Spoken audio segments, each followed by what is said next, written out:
noche y que sea un hermoso día para todos ustedes. Hoy día vamos a conversar acerca de la contingencia nacional y de los difíciles momentos que estamos viviendo como chilenos. Pero ¿cómo poder conversarlos en familia? ¿Cómo poder conversarlos y explicarles a nuestros niños sin prejuicios, sin rencores, sin entregarles la obligación de que piensen igual a nosotros con respecto a todo lo que está pasando? ¿Cómo poder explicarles en qué consiste lo que está pasando en nuestro país? De eso vamos a estar conversando hoy y te invito a que si quieres formar parte de esta conversación, nos escribas en nuestras redes sociales. Comunícate con nosotros a través de WhatsApp, el +569 4023 8905. Si prefieres, nos puedes escribir a defensaresponde@gmail.com. Y también nos encuentras en Instagram y en Facebook en El Abogado TV. Te esperamos. Y le damos la bienvenida a nuestro querido Nicolás Núñez, que es psicólogo clínico de Origamis. Bienvenido, Nicolás. Muchas gracias, Cristian. Gracias por estar hoy día con nosotros. Hoy día estamos sin abogados por parte del Grupo Defensa, porque consideramos que era un tema importante que nos está pasando a todos los chilenos. Hemos vivido momentos sumamente difíciles, angustiantes, preocupantes, sin importar qué tanto me afecta o no me afecta a mí o a ti o a la realidad de cada uno de nosotros. Pero nuestro país está sufriendo, los chilenos están sufriendo. Y creo que los niños no han entendido mucho o tal vez no les hemos sabido tampoco explicar. ¿Cómo poder conversar estos temas que son tan complejos y que además en este caso son tan abundantes porque son tantos temas y todos tan importantes? ¿Cómo poder conversarlos en familia de una manera sana? Bueno, en general hay varios consejos que uno podría partir recomendándole a los padres en estas situaciones.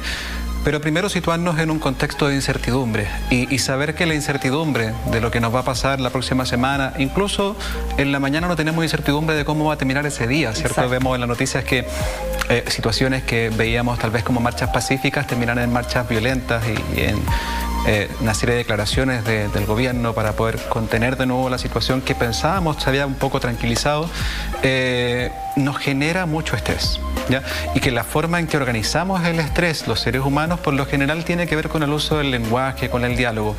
No obstante, obviamente el lenguaje con los niños debe ser acorde a sus capacidades lingüística. Claro, según la edad, según las inquietudes que ellos tengan, nunca entregar más información de la que te está solicitando. Exacto. Pero partir de la base de que uno está experimentando estrés para poder separar el propio estrés del estrés que puede estar experimentando el niño, ya es un buen primer punto de partida. O sea, estar sensible, estar conectado con la propia sensación que uno está experimentando para evitar pedirle al niño que uno lo regule. Uno no hace eso directamente, pero muchos padres se desregulan y le muestran esa desregulación a sus hijos y eso contribuye aún más al estrés de ellos. Porque además uno quiere mantener el control. Claro. Nunca tenemos el control de nada, partiendo por eso. Pero cuesta además reconocer en uno el miedo, la incertidumbre, el temor y también ver un poco de qué manera yo como ser humano y como chileno me posiciono en todo lo que está sucediendo. Justamente. O sea, ya para uno es difícil. Exactamente, para poder cumplir con ese rol hay que entender ese consejo de partida. Así que le decimos a la gente en la casa que a partir desde ya empiecen a observar sus señales de estrés antes de empezar a hacerse cargo del estrés de sus hijos para poder llevarlo de una buena manera y contener y orientar como se sugiere los organismos encargados de la salud mental de los niños desde un lugar de mucha calma. ¿Yo le puedo decir a mi hijo, no lo sé, mi amor? Por supuesto que sí. De hecho, la incertidumbre en la que estamos nos obliga un poquito a reconocer aquellas cosas que no sabemos y además nuestros hijos se dan cuenta. Hay que tener en cuenta mucho de que sobre todo los niños adolescentes, preadolescentes o de ahí para arriba tienen acceso a redes sociales y adquieren mucha información por su propia cuenta. Entonces, efectivamente, si nosotros presumimos saber de cosas que no sabemos, ellos se pueden dar cuenta y eso puede generar una sensación de incertidumbre aún mayor en ellos. O sea, las personas que se supone que deberían orientarme, contenerme, me dicen que saben algo que no saben y yo me doy cuenta, eso genera mucha más incertidumbre en el niño. Bueno, yo esta semana he estado experta, soy una investigadora privada porque he estado experta en las fake news. Claro, porque están ahí dando vueltas noticias que son falsas y que tu hijo, tal como dices tu adolescente, te dice, pero ¿cómo es posible que suceda esto? Y te muestra una imagen que claro, que si uno la ve y dice, ¿cómo es posible que suceda esto? Pero tal vez es una imagen falsa. Claro. Entonces también tenemos que estar súper, como dices tú, pendientes de qué están consumiendo nuestros hijos ya adolescentes, en las redes sociales, en internet, con respecto a lo que está pasando. Porque ahí no es solo una mirada, sino que son miles. Justamente, y nuevamente nos aparece de nuevo este problema de las reacciones que los padres puedan experimentar. Si tu hijo llega a la casa y te cuenta que vio una noticia terrible, tremenda, y tú tienes alguna idea de que esa noticia puede no ser tan genuina o muy adecuada a la realidad, nos puede generar una emoción muy intensa y podemos volcar esa emoción hacia el niño, no facilitando un espacio de diálogo. Lo que debemos hacer ahí efectivamente es poder permitir el diálogo y poder analizar esa información juntos, ver lo que ambos nos produce. Explicarle qué hay detrás de esas fotografías. Y de hecho hay varios sitios de internet que hoy día tienen la capacidad de orientarte en cómo, en una prueba rápida, hacer una discriminación de qué información es real y qué tiene base y qué solamente es información que podría efectivamente estar siendo utilizada con algún propósito. Entonces efectivamente lo primero es reconocer qué es lo que nos está pasando a nosotros con esa situación, y luego lo que se enseña en general cuando hacemos psicoterapia familiar, psicoterapia infantil, es facilitar que el niño elabore a través de sus palabras lo que está experimentando. Mucha gente... Quiere decir preguntarle, porque a mí en mi casa me retan, me dicen que soy redundante. Pero yo explico algo y después le pregunto, ¿entendiste lo que te dije? Es necesario. A ver, explícamelo. Es necesario hacer eso, justamente. De hecho, ahora mismo en esta conversación, yo pienso que te estoy entregando un mensaje que no sé si tú lo estás recibiendo de la forma en que yo quiero que tú lo recibas, y no sé si ese mensaje llega finalmente. Entonces, la mejor manera de asegurarnos de que los niños nos están entendiendo es preguntándole y pedirnos que nos devuelvan la información, que nos entreguen lo que ellos absorbieron, lo que ellos recuperaron en sus propias palabras, porque así efectivamente podemos ir viendo qué se quedó en sus memorias, qué se quedó en su mente y cómo lo guardaron, y con lo que ellos van a salir después al mundo a actuar. Entonces, muy importante ahí, antes de querer calmarlos, que es como la respuesta más estereotipada que veo yo los padres. Lo que a uno le nace de útero, en el fondo, de guata. Justamente, quiero calmarte inmediatamente porque sé que lo estás pasando mal. Antes que hacer eso, preguntar qué pensamientos están generando esos malestares, porque el malestar, las emociones en general, vamos a entender de que no se generan debido a las situaciones, sino que se generan debido a lo que yo pienso acerca de las situaciones. Si yo pienso esto como un desastre, obviamente mi respuesta emocional va a ser asustarme. Eso es lo que yo te quería decir. Mucha de la calma o de la tranquilidad o del mensaje que entienden los niños tiene que ver más que con lo que ven en televisión, que quiero preguntarte también si se tiene que restringir o no, o en las redes sociales, es con cómo yo estoy a cómo él está acostumbrado a verme frente a esta situación. Justamente, la educación emocional se establece a través de 3 mecanismos, y esto es súper importante para que la gente en la casa lo incorpore. Atención, más allá. por favor, para que, por favor, escuchen bien lo que va a decir Nicolás. Y más allá de este momento de crisis, esto es algo para que la familia... para siempre. Efectivamente, los niños aprenden acerca de las emociones, primero por la manera en que los padres la expresan. Ya. Si yo me enojo y yo golpeo cosas, si yo me enojo y yo levanto la voz, si yo me enojo y empiezo a dar órdenes, insultos, los niños van a aprender que cuando uno se enoja, lo natural, lo validado, lo aceptable es comportarse de esa manera. Perfecto. Entonces, el primer mecanismo, si tú quieres enseñar acerca de cómo expresar emociones a un niño, es hacer el ejemplo con uno mismo. Si después de todo uno experimenta las mismas emociones que probablemente ellos están experimentando. Y un segundo paso, ya sería a partir de darnos cuenta de qué emociones estamos expresando, qué emociones están experimentando ellos. Los niños entienden cómo regular sus emociones por cómo hablamos de ellas. Hablamos acerca de la rabia, hablamos acerca de la pena, hablamos acerca del amor, y cómo hablamos de eso también los niños van agarrando ciertos mensajitos sin que nosotros les digamos. Los niños son como esponja, como dicen. No es necesario que les digamos, ahora aprende lo que te voy a enseñar, van a aprender permanentemente lo que nosotros estemos hablando. Incluso más con lo que no decimos, con lo que hacemos. Exacto. Y un tercer punto que es clave es cómo reaccionamos a su expresión emocional. ¿Qué hacemos cuando el niño se descontrola? ¿Tratamos inmediatamente de controlarlo? Bueno, entonces el niño va a entender de que una emoción tiene que ser reprimida tan pronto se exprese, tan pronto aparezca.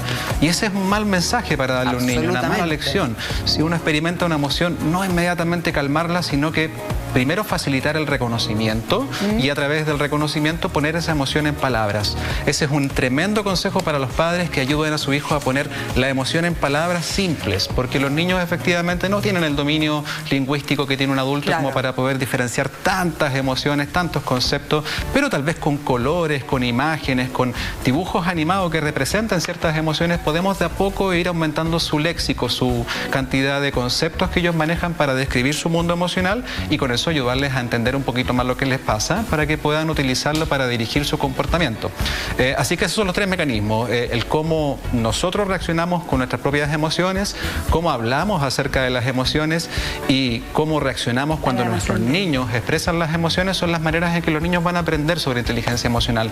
No van a aprender esto en el colegio, no lo van a aprender lamentablemente en un libro, lo van a aprender mirándonos a nosotros y viendo cómo reaccionamos. Así que la invitación es ahí a aceptar todas las emociones que nuestros niños puedan tener y a facilitar el diálogo, porque como te decía hace un rato, es muy importante que las emociones surgen en respuesta a lo que pensamos de las situaciones, no a las situaciones. Hay gente que piensa que esto es una oportunidad y eso les hace sentir un poquito de alivio. Y esa es una mejor manera de comunicarle a los niños qué es lo que está pasando. Esto tal vez es una crisis, pero las crisis son oportunidades para mejores condiciones en la vida. Entonces hay una esperanza de que esto nos va a llevar a un mejor lugar. Y ese mensaje es mucho más apropiado y genera una sensación de calma más allá de lo evidente que nos estresa a todos. Que no significa, en buen chileno, como venderle la pomada al hijo. Porque hay quienes podrían decir, claro, que si tú, la vida es bella, claro, lo estás alejando de la realidad, de la conciencia social en este caso, de la empatía, de ponerte en el lugar del otro, de tener conciencia de lo que pasa en tu país, de cómo construimos nuestro país, etc. Pero siempre todo en la vida tiene cosas buenas y cosas malas. Claro, justamente. Hasta las cosas malas tienen cosas buenas. Justamente, una de las grandes destrezas para soportar el estrés y regular las emociones es la capacidad de tomar diferentes perspectivas sobre una situación, analizar una situación desde varios lugares. Te echan del trabajo, bueno, tal vez es una oportunidad para encontrar un lugar mejor. Terminaste una mala relación de pareja, tal vez es una oportunidad para reconectarte contigo mismo y conocer a alguien que sea más valioso. Está pasando esta crisis social en Chile, tal vez es una oportunidad para que miremos una realidad dolorosa que hemos ignorado durante muchos años y que nos estaba produciendo un dolor muy latente y que podría acercarnos a la justicia social y mayor igualdad. Entonces, verlo así no es mentir, sino es tomar una posición distinta con la cual... Sin dejar de ver la realidad. Justamente, y que me permita actuar de una manera distinta. Si yo veo esto como un fracaso, como una guerra, como se mencionó en algún momento, mis posibilidades de acción son muy poquitas. Claro. Pero si yo veo esto como una oportunidad, puedo salir afuera a conversar con mis vecinos, puedo acercarme a personas con las que no he hablado, puedo acercarme a mis niños, puedo empezar a hablar sobre salud, sobre problemas que me estaban afectando que no tenía idea que me estaban. O sea, el TPP, yo creo que nadie sabía lo que era, o muy poco hasta ahora. Y ahora la gente está experta en TPP. Oye, y todas las reuniones, no sé si te pasa a ti, Krishna, pero a mí me pasan todas las reuniones sociales que tengo ahora, el tema obligado es la situación política. Estamos todos hablando de política cuando nadie creía antes. Pero te das cuenta, o sea, de partida yo le digo a mi hijo, mi amor, las próximas elecciones te aseguro que van a ser las más votadas en Chile. Claro. O definitivamente no hay nadie. Ha despertado un espíritu pero claro, tremendo, sí. Pero nos hemos educado con respecto a temas que tal vez en el diario vivir uno no lo tiene. Yo todavía no tengo mi problema de las pensiones porque todavía no me jubilo. Sí, obviamente sé que las personas mayores tienen pensiones bajas, etcétera, pero no sabía si lo de los 110 años, o sea... Estamos tomando conciencia a través también de la información que hemos recibido y eso es una herramienta maravillosa. Por supuesto, otra oportunidad más, un despertar de conciencia, y eso es algo que también le sugerimos a los padres en las casas, que también sirva una oportunidad para transmitirles a los niños mayor conciencia acerca de los problemas de igualdad, las diferencias de sueldo dentro de dos familias en las que el niño ve desde afuera, desde el colegio, estas pequeñas diferencias que su compañerito tal vez tiene otras condiciones, tal vez no pasa tanto tiempo con su familia porque la familia quizás pasa más tiempo trabajando. Empezar a explicar estas cosas de poco permite que efectivamente, como tú dices, despertemos conciencia y eso sea una oportunidad para ser más sensible, ser más empático y, como tú dices, tomar realidades, perspectivas de grupos que tal vez nosotros todavía no somos parte de esos grupos, no entendemos todavía, y que a partir de estas situaciones podemos empezar a conocer. Lo que no significa que no nos importe. Exacto. Mira, ¿cómo resguardar a los niños y niñas? Tenemos aquí a 4 niños muy felices. Dice, uno entrega el apoyo emocional y señales de contención física como abrazos. Yo eso reconozco que sin haberlo leído, yo he estado toda esta semana pegada con mi hijo, sobre todo el de 9, claro, que ha estado muy apegado a mí, no sé si tiene que ver por la contingencia o porque ha estado más en la casa porque no tuvo clase, claro, pero he tratado de entregarle mucho amor estos días, que sienta mis abrazos, que sienta mi cariño, que estoy con él. Es súper buen consejo porque efectivamente vemos en los niños cuando se estresan que tienen estas conductas un poquito de regresar a edades actividades anteriores. Entonces, efectivamente, si tu hijo se quiere meter de nuevo a la cama con los papás, si tu hijo quiere acercarse un poquito más, efectivamente es importante que seamos sensibles a eso y lo permitamos, no temamos de que está teniendo una regresión de edad, si es un fenómeno normal, porque está buscando seguridad. Entonces, el apoyo físico, el apoyo emocional entregado con afecto, el tacto, el tocar, el besar, el abrazar, el regalonear, el jugar incluso. Lo estamos protegiendo y con eso estamos protegiendo no solamente sus emociones, sino que también su cerebro. No nos olvidemos de que un niño está en periodos de desarrollo, que por lo tanto el estrés, si se mantiene durante mucho tiempo y no baja, puede producir un deterioro de su cognición, de su desarrollo cerebral. Entonces es muy importante hacerlo. Aquí yo invitaría a los padres que tal vez no tienen esa conexión tal vez tan de tacto. Hay personas que no son de piel, hay personas que son distintas que tal vez... Bueno, pues váyase a cocinar un queque.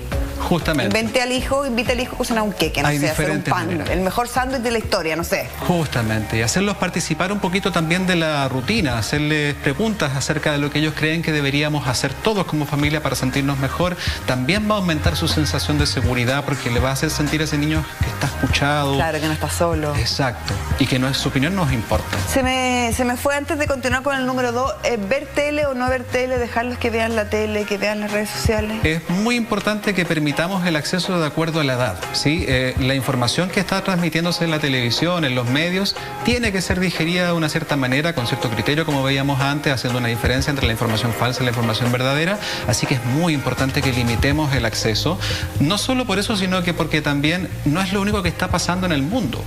Hay otras informaciones que están ocurriendo, hay otros espacios que se están generando, que tal vez espacios de contención, de apoyo, espacios de naturalidad, para recuperar espacios de rutina que no aparecen en la tele. Entonces es importante limitar esos accesos a la televisión y obviamente si es que vamos a ver tele y son chicos, ojalá verla con ellos, justamente. Bueno, a mí me pasó, por ejemplo, que muchas de las publicaciones en Instagram, sobre todo, era, no sé, por ejemplo, un video, una foto y tenía el comentario abajo con mucho prejuicio, con mucha agresividad, siendo que la información era muy importante. Claro. Entonces ahí como que me preocupé de explicarle bien. Sí, uno tiene una estructura... Que uno no puede insultar al otro porque piensa distinto, ni porque cometió un error. Y así transformamos en una oportunidad para enseñar, ¿por cierto? ¿Ves? Tenemos un ejemplo ahí para poder echar mano. Nosotros tenemos una estructura cerebral que se llama corteza prefrontal que nos ayuda a reentender la información que está pasando. No nos quedamos con el primer mensaje, sino que buscamos preguntarnos, hablamos con nosotros mismos en nuestra mente. No tienen eso, así que es importante que nosotros seamos eso para los niños, que nosotros le preguntemos, incentivemos esa capacidad reflexiva, obviamente de acuerdo a la edad. Menor de 8, menor de 9, yo diría que no es necesario porque efectivamente los conceptos son muy básicos. Ahí uno tiene que hablar muy en simple, muy en concreto, hablar en términos de son diferencias que se tienen entre dos grupos importantes y se está conversando para resolverlas y el diálogo es muy importante, así como el diálogo que tú puedes tener con tus compañeros a la hora de jugar a la pinta. Justamente. Y ¿qué pasa si tus hijos adolescentes piensan totalmente distinto a ti? Es una oportunidad, como veíamos, como hemos conversado en varias oportunidades. Cuesta para uno ver que un hijo piensa tan opuesto a uno. Es muy difícil y ahí volvemos al consejo que dábamos al principio, en primero reconocer, me cuesta manejar la opinión de mi hijo y tal vez necesito primero calmarme, necesito primero hacer algo, respirar, hablarlo con mi pareja, hablarlo con algún amigo, antes de iniciar una conversación con mi hijo y luego entender de que el consejo acá es aceptar cualquier emoción que surja en el hijo. Importante entender por qué piensa eso. Y para que podamos hablar de eso, justamente, si no lo aceptamos, vamos a tener un trabajo súper difícil para el resto de la vida, dialogar. Sí, si no aceptamos de que tiene opinión distinta, me va a costar mucho escuchar. Escuchar es un acto muy difícil porque uno tiene que abandonar la propia perspectiva para tomar la perspectiva del otro. Entonces, si yo no soy capaz de hacer eso, y es natural, es razonable, es aceptable, porque mis latidos del corazón están demasiado elevados, porque estoy apretada muscularmente y no me doy cuenta. Y porque tengo mi frase aquí, que finalmente lo que uno hace cuando escucha, tengo mi frase aquí, entonces me da lo mismo lo que me diga, yo sé lo que te voy a contestar antes de que tú me hables. Eso no es escuchar. Eso no es escuchar, justo. ¿Nos vamos a ir un corte al tiro? Porque tenemos el punto 2 que dice, explícale explícale lo que pasa en forma sencilla, evitar entregar la información preocupante. Claro, aquí es muy importante, de acuerdo a la edad, obviamente, ser lo más específicos posible, evitar las generalizaciones. Los adultos, sobre todo los adultos que tenemos opiniones políticas bien intensas, que nos apasionamos por las opiniones políticas que llevamos, muchas veces caemos en la generalización. Todos los comunistas, todos los de derecha, todos los políticos, justamente, no, todos los dirigentes sociales, todas las noticias, qué sé yo. Entonces es muy importante dejar de hablar en el todos o en el siempre y empezar a hablar de algunos. Hay personas que a mí me pasa, a esta persona le pasa distinto, a ti te puede pasar distinto. Empezar a hablar en términos más específicos nos permite empezar a ver las distintas realidades del resto. Si generalizamos, los metemos todo en el mismo saco, claro, no podemos dialogar, no nos podemos entender. Así que efectivamente un buen consejo aquí es explicar en forma simple y específica, evitando obviamente entregar información que tal vez yo considero traumática por mi historia personal. Sí, evites eso. En todo caso, es bien difícil la tarea que nos pides, porque yo recibí el llamado de una tía que vive en Estados Unidos, que su nieta, que va en cuarto, quinto, tenía que hacer un trabajo y decidió hacerlo de lo que estaba pasando en Chile. Sí. Entonces me mandó solo 3 preguntas para que yo la pudiera responder. No sabes lo que me costó para poder explicárselo, además en un lenguaje que se pudiera traducir al inglés, qué es lo que estaba pasando en este país, sin ser muy técnica, sin ser muy específica, con un lenguaje simple y sencillo, poder explicar todo lo que estaba pasando, que era tanto, me costó mucho. Tremendamente difícil, y más encima todo eso es tu perspectiva de lo que está pasando. Ella le va a preguntar a alguien más y tal vez va a haber otra perspectiva. Entonces claro, es muy complejo, y ahí la tarea, yo pensaría que una buena forma de hacerlo sencillo es recurrir, cuando son niños muy chiquititos, a los conflictos que ellos experimentan a diario. Con sus pares. Claro, porque ahí tienen un referente ellos para decir, a mí me ha pasado tal vez algo similar, puedo entender lo que está pasando desde afuera, a una escala mucho más grande, pero a partir de mi propia experiencia. Y solo con lo que estamos conversando, no le vayamos metiendo más, porque uno dice, es lo mismo que pasa con, y te vas a otro tema y ahí el pobre se confundió. 3, evita exponerlos a noticias de radio, TV o redes sociales que puedan afectarlos. Claro, la sobreexposición, yo entiendo, la gente quiere estar informada, pero la sobreexposición, como decíamos, puede confundir. Hay demasiada información y para poder organizarla necesitamos nuestro cerebro maduro, nuestra capacidad reflexiva y obviamente una historia con interacciones, con servicios sociales, con diferentes espacios sociales que nos han formado como somos. Entonces a un niño no le podemos pedir lo mismo. A un niño tenemos que ser mucho más cuidadosos con la cantidad de información que pueden procesar. No pueden procesar tanta información, han visto dramáticamente alterada su rutina, así que efectivamente la idea es poder normalizar con ellos. Yo entiendo, hay gente que le asustará un poquito la idea de volver a la normalidad sin que se hayan hecho cambios profundos, pero al menos a los niños, y debido a que están en una etapa de desarrollo, es muy necesario para su desarrollo que le demos espacios de normalidad y no le transmitamos nuestros traumas, no le vemos sus estados de alerta, porque vamos a dañar su sueño, vamos a dañar su digestión, vamos a dañar procesos básicos para que ellos puedan crecer, y esta crisis se va a quedar con ellos quizás más del tiempo que necesita. ¿Cómo poder hacer una normalidad cuando la situación no es normal? Lo vamos a ver después de esta pequeña pausa. Yo debo como 30 veces mi sueldo. Cuando ya se venía mi jubilación, perdí la pega. Nunca pensé que iba a estar en una situación así, pero no sé, se dio todo súper rápido. Si estás sufriendo las graves consecuencias del sobreendeudamiento, puedes acogerte a la ley de quiebra para las personas y cambiar un yo debo plata por un yo debo salir adelante. Pero yo debo seguir luchando. Yo debo empezar de nuevo. Defensadeudores.cl. Tu tranquilidad es un derecho. Me encanta esa frase, tu tranquilidad es un derecho, porque de verdad que a veces uno se lo olvida, pero todos tenemos derecho a estar tranquilos. Por supuesto que sí, hoy día pareciera ser más un privilegio de algunos, pero efectivamente deberíamos apuntar a que nuestra salud mental, no solo nuestra seguridad, nuestro bienestar en general, debería ser un derecho. Y efectivamente yo creo que hay una oportunidad acá dentro de todo lo que está pasando para que nosotros... Hay varias oportunidades. Justamente. Cómo la salud mental de los chilenos está tan dañada, cómo hay tanta gente que padece depresión, estrés, ansiedad, adicciones. Tanta rabia no expresada, tanta agresividad. Uno sale a la calle y se encuentra con conductas que parecen ridículas, que a uno le sorprenden y que efectivamente hablan de un país que no ha procesado mucho su tranquilidad, no ha procesado mucho su dolor de una forma eficaz para poder aumentar su inteligencia emocional. Ahí está el desafío, aumentar la inteligencia. Tenemos hartos desafíos, me parecen sumamente interesantes, independiente de lo político, sino que incluso en lo personal, en lo familiar, en lo comunal. Yo creo que mucha gente ahora conoce a sus vecinos. Claro. Que antes no los conocía. Ese es un fenómeno muy lindo. Desafortunadamente la literatura, bueno, no sé, es un hecho, no sé si es desafortunado, nos dice que el capital social y el capital económico son tremendamente importantes sobre nuestra salud mental. Nosotros los psicólogos antes pensábamos que la salud mental venía en los genes, venía en la crianza, en el temperamento, en el carácter, pero también viene en la sociedad en la que vivimos. Entonces una sociedad que cargada, abrumada, problemas asfixiada, de justamente va a producir enfermedad mental de forma espontánea tanto en adultos como en niños. Hablábamos antes de irnos al corte, Nicolás, de cómo poder mantener la normalidad en una situación que no es normal, en un contexto que no es normal.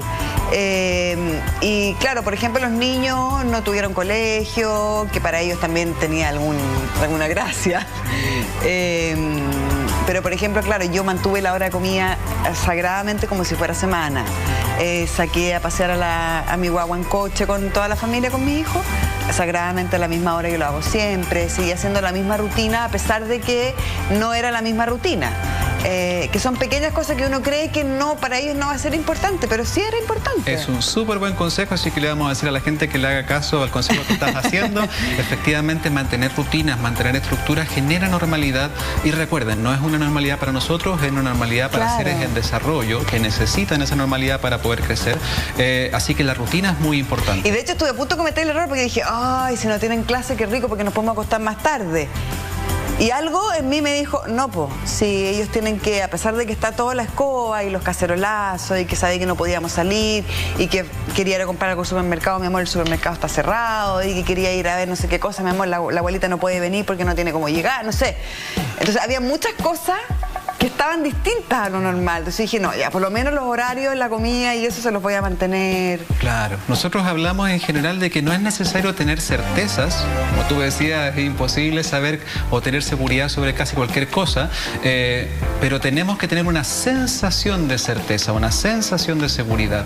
Ya solo una sensación de que estamos seguros nos permite crecer y desarrollarnos. Entonces esa sensación se puede alcanzar con la rutina, con la estructura, y apegarse a esa rutina. Y sabes que a mí me hizo muy bien porque me hizo sentir que tenía control de algo. Justamente. Aunque fuera de a qué hora se comía en mi casa. Claro. Porque de verdad que uno a mí nunca me había pasado vivir una cosa así. Yo para el 73 ni siquiera había nacido.